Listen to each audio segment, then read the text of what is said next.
Voici votre édition du 2 mai 2018 de La Revue en 5 minutes qui vous est présentée cette semaine par la clinique du Dr Maurice Saint-Pierre, orthodontiste à Terrebonne. Expertise et technologie au service de votre sourire. Cette semaine, Système de paix Phoenix, un gros bourbier pour des fonctionnaires. Les Moulinois nous en parlent. Lueur d'espoir pour Mascouche dans le dossier de la forêt domaniale. Rupture définitive entre le Bloc et 7 députés, dont Michel Boudria et Luc Thériault.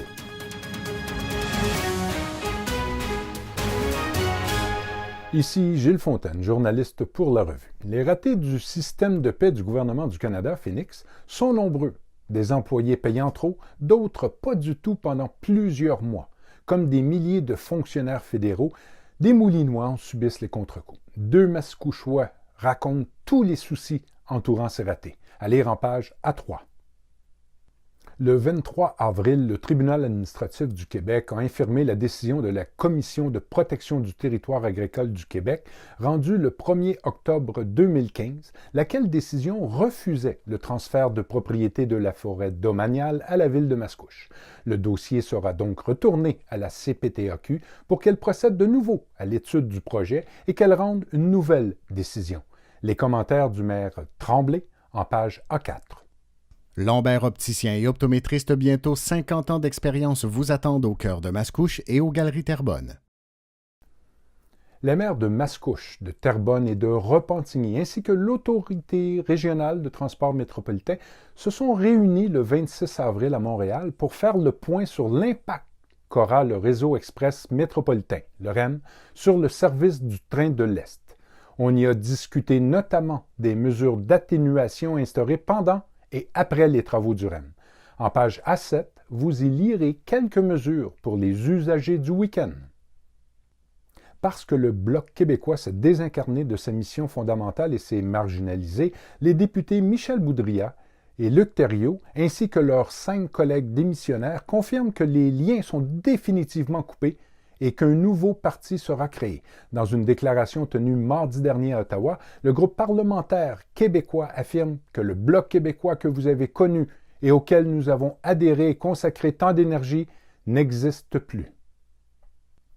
Les caisses Desjardins de Terrebonne et Le Manoir présentaient la semaine dernière leur bilan et leurs états financiers 2017 lors de leur assemblée générale annuelle respective.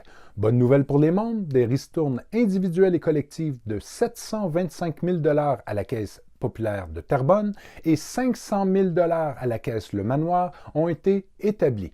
Voyez d'autres résultats et commentaires en pages A19 et A26.